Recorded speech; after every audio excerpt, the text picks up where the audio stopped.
दोस्तों एक बार फिर से स्वागत है आप सभी का आपके अपने favourite English learning channel scholar English पर। मेरा नाम है दीपिका कुमावत और मैं इस चैनल पर वेरियस कॉम्पिटिटिव एग्जाम्स के लिए इंग्लिश सब्जेक्ट टीच करती हूँ। तो बेसिकली आज के इस वीडियो में हम डिस्कस करने जा रहे हैं द हिंदू एडिटोरियल का वोकैब एनालिसिस। आशा करती हूँ कि आप इन सेशंस के साथ रेगुलरली जुड़ रहे हैं और इनका बेनिफिट भी उठा रहे हैं, क्योंकि इन सेशंस का मकसद है आपकी वोकैब पावर को और ज़्यादा इन्हांस करना। और ये जो वोकैब सेशंस है ये बैंक, एसएससी, रेलवे, यूपीएससी या फिर किसी भी कॉम्पिटिटिव एग्ज़ाम के लिए इक्वली बहुत ही ज़्यादा इंपॉर्टेंट है। तो चलिए और ज़्यादा देर ना करते हुए बढ़ते हैं हमारे वोकैब शो की ओर और जानेंगे कि आज का हमारा सबसे पहला वर्ड कौन सा है। तो दोस्तों आज का हमारा सबसे पहला वर्ड आता है पैरागॉन। दोस्तों पैरागॉन का मतलब होता है श्रेष्ठ उदाहरण यानी कि आदर्श, जिसे हम आइडियल मानते हैं, जिसे हम एग्जाम्पल में कंसिडर करते हैं तो कैसे हम सबसे श्रेष्ठ उसे ही बताते हैं। अगर हमें कंपैरिजन करना होता है तो किसी व्यक्ति का उस चीज़ का हम जिक्र करते हैं तो उसे हम क्या कहेंगे, पैरागन कहेंगे हम उसे। यानी कि जब आपको किसी का एग्जाम्पल देना हो यानी कि किसी व्यक्ति को किसी चीज़ से कंपेयर करना हो, उसे ऊंचा दिखाने के लिए, उसे श्रेष्ठ बताने के लिए, तब आप जो है वो पैरागन का यूज़ करते हो। पैरागन का मतलब होता है श्रेष्ठ उदाहरण या फिर आदर्श, आइडियल जिसे हम कहते हैं। दोस्तों ये हमारे पास पार्ट्स ऑफ स्पीच में नाउन है। सिनोनिम इसका होता है आइडियल या फिर एपिटोमी। दोस्तों आइडियल या फिर एपिटोमी दोनों का मतलब होता है श्रेष्ठ, यानी कि आइडियल का तो मतलब होता है श्रेष्ठ, ओके। एपिटोमी का मतलब होता है श्रेष्ठ उदाहरण, यानी कि कोई जो है वो उदाहरण देना, किसी को किसी से कंपेयर करना, उसको श्रेष्ठ दिखाने के लिए, उसको ऊंचा और अच्छा दिखाने के लिए। एंटोनिम इसका होता है फ्लॉ या फिर इम्परफेक्शन। फ्लॉ का मतलब होता है गलतियाँ, इम्परफेक्शन का मतलब होता है जो चीज़ें परफेक्ट नहीं होती है, तो उसे हम कहेंगे फ्लॉज या फिर इम्परफेक्शन।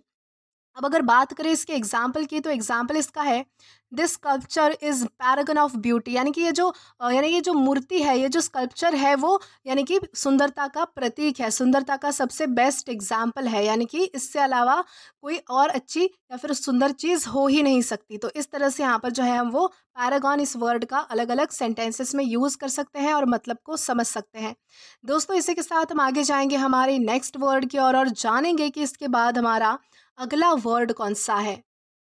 दोस्तों इसके बाद हमारा अगला वर्ड आता है परवैसिव। दोस्तों परवैसिव का मतलब होता है व्यापक। व्यापक यानी कि फैला हुआ होना, कोई चीज़ हर जगह जो मौजूद होती है, यानी कि जो चीज़ आपको हर जगह देखने मिल जाएगी आसानी से, जिसका स्वरूप बहुत ज़्यादा व्यापक होता है, यानी कि जिसकी जो यानी ऐसी चीज़ जो हर जगह फैली हुई होती है, यानी कि जो आपको हर जगह देखने मिल जाएगी, जो बहुत ज़्यादा व्यापक होती है, यानी कि बहुत ज़्यादा बड़े क्षेत्र में फैली हुई होती है, तो उसे हम क्या कहेंगे, परवैसिव हम उसे कहेंगे। और ये हमारे पास पार्ट्स ऑफ स्पीच में एग्जेक्टिव है यानी कि विशेषण है।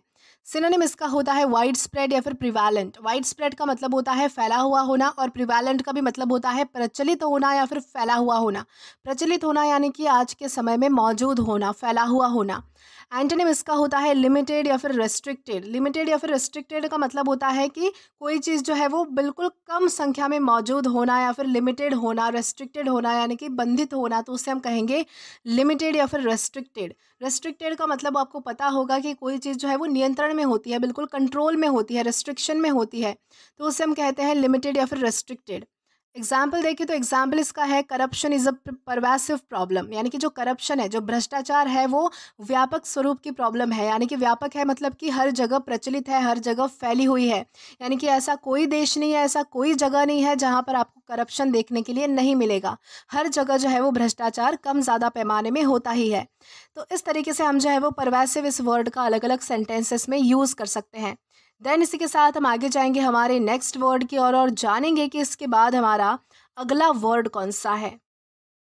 तो दोस्तों इसके बाद हमारा अगला वर्ड आता है इंडोलेंट। दोस्तों इंडोलेंट का मतलब होता है आलसी, कामचोर, जो बहुत ज़्यादा आलसी होता है, लेजी होता है, जिसे कोई काम करना पसंद नहीं होता है, काम से अपना मन चुराता है, बेसिकली जो काम को टालता है, तो उसे हम क्या कहेंगे, इंडोलेंट हम उसे कहेंगे। याद रखिएगा कि आलसी व्यक्ति को इंडोलेंट कहते हैं। और ये हमारे पास पार्ट्स ऑफ स्पीच में एग्जेक्टिव है यानी कि विशेषण है। सिनोनिम इसका होता है लेजी या फिर स्लगिश। लेजी या फिर स्लगिश का मतलब होता है आलसी या फिर सुस्त। एंटोनिम इसका होता है एक्टिव या फिर एनर्जेटिक, यानी कि फुर्तीला, जोशीला जिसे हम कह सकते हैं। एग्जाम्पल देखिए तो एग्जाम्पल इसका है the indolent student never finishes his homework on time. यानी कि एक आलसी और कामचोर बच्चा जो है वो कभी भी अपना होमवर्क जो है वो टाइम पर ख़त्म नहीं करता है। तो इस तरीके से यहाँ पर जो है वो बताया गया है और इस तरीके से हम जो है वो इंडोलेंट इस वर्ड का अलग अलग सेंटेंसेस में यूज़ कर सकते हैं। देन इसी के साथ हम आगे जाएंगे हमारे नेक्स्ट वर्ड की ओर और जानेंगे कि इसके बाद हमारा अगला वर्ड कौन सा है। दोस्तों इसके बाद हमारा अगला वर्ड आता है क्विसेंट। दोस्तों क्विसेंट का मतलब होता है शांत या फिर स्थिर, यानी कि जहाँ पर हलचल नहीं होती है, जो चीज़ बिल्कुल ठहरी हुई है, बिल्कुल रुकी हुई है, तो उसे हम क्या कहेंगे, क्विसेंट कहेंगे। जो बिल्कुल शांत है, ठहरी हुई है, स्थिर है, जहाँ पर कोई हलचल नहीं है, कोई भी चीज़ यानी कि मूव नहीं हो रही है, कोई मूवमेंट नहीं है, तो उसे हम क्या कहेंगे, क्विसेंट कहेंगे। और ये हमारे पास पार्ट्स ऑफ स्पीच में एग्जेक्टिव है, यानी कि विशेषण है। सिनोनिम इसका होता है इनएक्टिव या फिर मोशनलेस, यानी कि जो चीज़ जो है वो सक्रिय नहीं है, यानी कि एक्टिव नहीं है। जो चीज़ मोशनलेस है, यानी कि जिसमें कोई हलचल नहीं है। एंटोनिम इसका होता है एनर्जेटिक या फिर एक्टिव, यानी कि जो चीज़ जो है वो एक्टिव है, यानी कि जो चीज़ जो है वो हलचल भरी है। जो चीज़ एनर्जेटिक है यानी कि फुर्तीली है, जो चीज़ जोशीली है, तो उसे हम क्या कहेंगे, एनर्जेटिक या फिर एक्टिव हम उसे कहेंगे।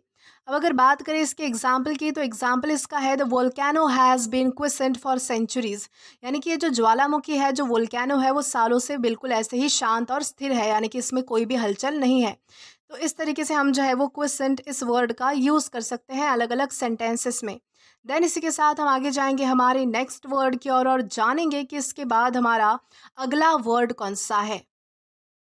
तो दोस्तों इसके बाद हमारा अगला वर्ड आता है पेस्टोरल। दोस्तों पेस्टोरल का मतलब होता है ग्रामीण, देहाती, गांव से संबंधित, यानी कि ऐसी चीज़ें जो गांव से रिलेटेड होती है, हमारी रूरल लाइफ से रिलेटेड होती है, तो उसे हम क्या कहेंगे, पेस्टोरल हम उसे कहेंगे। यानी कि जब भी आपको गांव से रिलेटेड कोई भी चीज़ बतानी हो तो आप पेस्टोरल का यूज़ कर सकते हैं। और ये हमारे पास पार्ट्स ऑफ स्पीच में एग्जेक्टिव है, यानी कि विशेषण है। सिनोनिम इसका होता है रूरल या फिर रस्टिक। रूरल या फिर रस्टिक दोनों का ही मतलब होता है ग्रामीण या फिर देहाती, यानी कि गांव से जुड़ा हुआ, गांव से रिलेटेड, गांव से संबंधित। एंटोनिम इसका है अर्बन या फिर सिटी बेस्ड। अर्बन या फिर सिटी बेस्ड का मतलब होता है जो मेट्रोपॉलिटन सिटीज़ होती है, जो बड़े बड़े शहर होते हैं, उनसे रिलेटेड, यानी कि शहरों से रिलेटेड।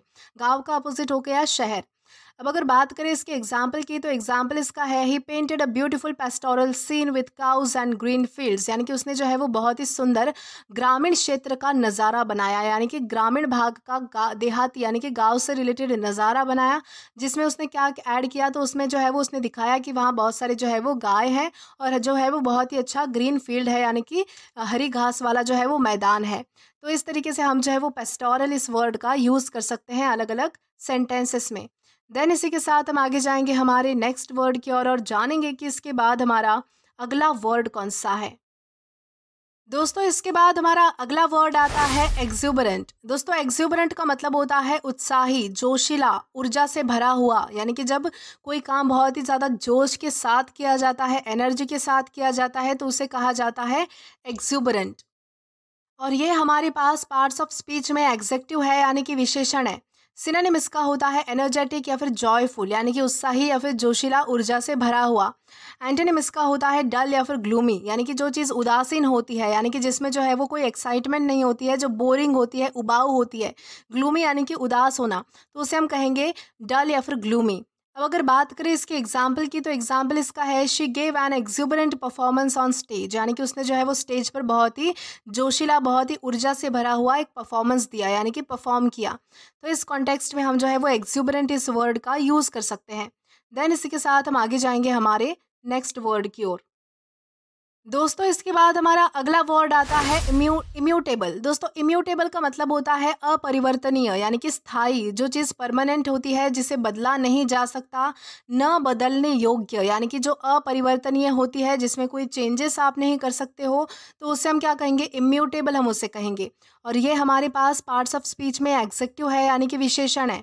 सिनोनिम इसका होता है अनचेंजेबल या फिर फिक्स्ड, यानी कि जो चीज़ बिल्कुल स्थायी होती है, परमानेंट होती है, फिक्स्ड होती है, अनचेंजेबल होती है, जिसे चेंज करना नहीं यानी कि कर नहीं सकते, तो उसे हम कहेंगे अनचेंजेबल या फिर फिक्स्ड।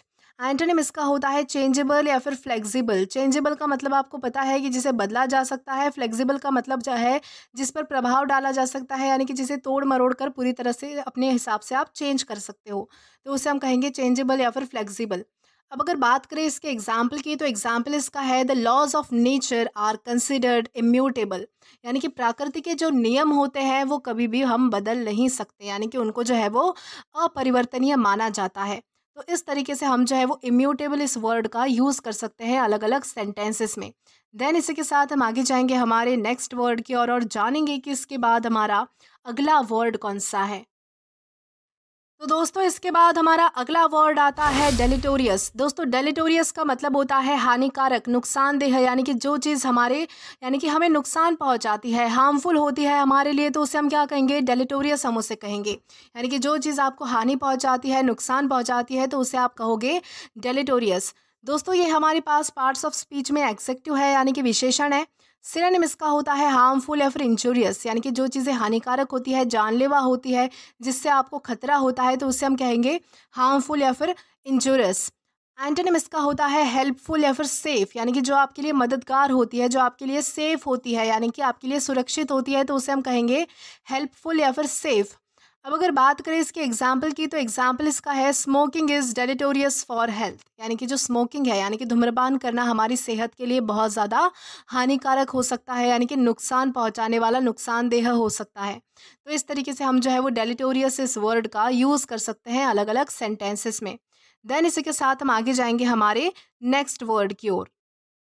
दोस्तों इसके बाद हमारा अगला वर्ड आता है फैचुअस। दोस्तों फैचुअस का मतलब होता है मूर्खतापूर्ण, यानी कि बेतुका, जिसमें समझदारी नहीं होती है, जिसमें कोई लॉजिक नहीं होता है, जो मूर्खता से भरा हुआ होता है। ऐसी कोई बातें हो सकती है, ऐसा कोई व्यक्ति हो सकता है जो बहुत ही बेतुका है, पॉइंटलेस है, जिसे समझना मुश्किल है, जिसमें लॉजिक नहीं है, तो उसे हम क्या कहेंगे, फैचुअस हम उसे कहेंगे। और ये हमारे पास पार्ट्स ऑफ स्पीच में एग्जेक्टिव है, यानी कि विशेषण है। सिनोनिम इसका होता है फुलिश या फिर इडियोटिक, यानी कि जो व्यक्ति मूर्खतापूर्ण से, यानी कि मूर्ख है, यानी कि जो व्यक्ति जो है वो थोड़ा सा, यानी कि जिसमें समझदारी नहीं है, लॉजिक नहीं है, तो उसे हम क्या कहेंगे, पागल या फिर फुलिश, यानी कि इडियोटिक। एंटोनिम इसका होता है इंटेलिजेंट या फिर लॉजिकल। इंटेलिजेंट का मतलब होता है समझदार और लॉजिकल का मतलब होता है तर्क संगत, यानी कि जिसके पास लॉजिक भी है और इंटेलिजेंस भी है। एग्जाम्पल देखिए तो एग्जाम्पल इसका है डोंट वेस्ट टाइम ऑन फैचुअस और आर्ग्यूमेंट्स, यानी कि बेतुके आर्ग्यूमेंट्स पे, बेतुके की बहस पर जो है वो वक्त ज़ाया मत करो, यानी कि इन बेतुकी बातों पर वक्त ज़ाया मत करो, टाइम वेस्ट मत करो। तो इसी के साथ हम आगे बढ़ेंगे हमारे आज के लास्ट वर्ड की ओर और जानेंगे कि हमारा वो वर्ड कौन सा है। तो दोस्तों हमारा वर्ड आता है श्रीउड। दोस्तों श्रीउड का मतलब होता है चतुर, चालाक, तीव्र बुद्धि वाला, यानी कि जो बहुत ज़्यादा तेज़ बुद्धि वाला होता है, जिसे बहुत ज़्यादा दिमाग होता है, यानी कि जो बहुत ज़्यादा इंटेलिजेंट होता है, स्मार्ट होता है, तो उसे हम क्या कहेंगे, श्रीउड हम उसे कहेंगे। यानी कि चालाक भी होता है और साथ साथ यानी कि ब्रेन भी, यानी कि उसका बहुत ज़्यादा शार्प होता है। ये हमारे पास पार्ट्स ऑफ स्पीच में एग्जेक्टिव है, यानी कि विशेषण है। सिनोनिम इसका होता है स्मार्ट या फिर क्लेवर, यानी कि चतुर या फिर चालाक या फिर तीव्र बुद्धि वाला। एंटोनिम इसका होता है फुलिश या फिर स्टूपिड। फुलिश या फिर स्टूपिड का मतलब होता है मूर्ख, पागल, जिसे हम कह सकते हैं। एग्जाम्पल इसका है he is a shrewd businessman who never makes a bad deal, यानी कि वो बहुत ही ज़्यादा चतुर, चालाक और तेज़ बुद्धि वाला बिजनेसमैन है, यानी कि व्यापारी है, जो कि कभी भी बुरी डील नहीं बनाता है, यानी कि हमेशा उसका ही फ़ायदा होता है। तो इस कॉन्टेक्स्ट में हम जो है वो श्रूड इस वर्ड का अलग अलग सेंटेंसेस में यूज़ कर सकते हैं। तो दोस्तों आज के लिए बस इतना ही। आज की इस क्लास का पीडीएफ आप हमारे टेलीग्राम चैनल के थ्रू एक्सेस कर सकते हैं। और अगर आपने अभी तक हमारा टेलीग्राम चैनल ज्वाइन नहीं किया है तो टेलीग्राम पर English with Deepika Kumawat search करके या फिर डिस्क्रिप्शन में दिए गए लिंक के थ्रू डायरेक्ट आप हमारा टेलीग्राम चैनल ज्वाइन कर सकते हो, ताकि आप कभी भी किसी भी नए आने वाले वीडियो से रिलेटेड कोई भी अपडेट्स को मिस ना करें।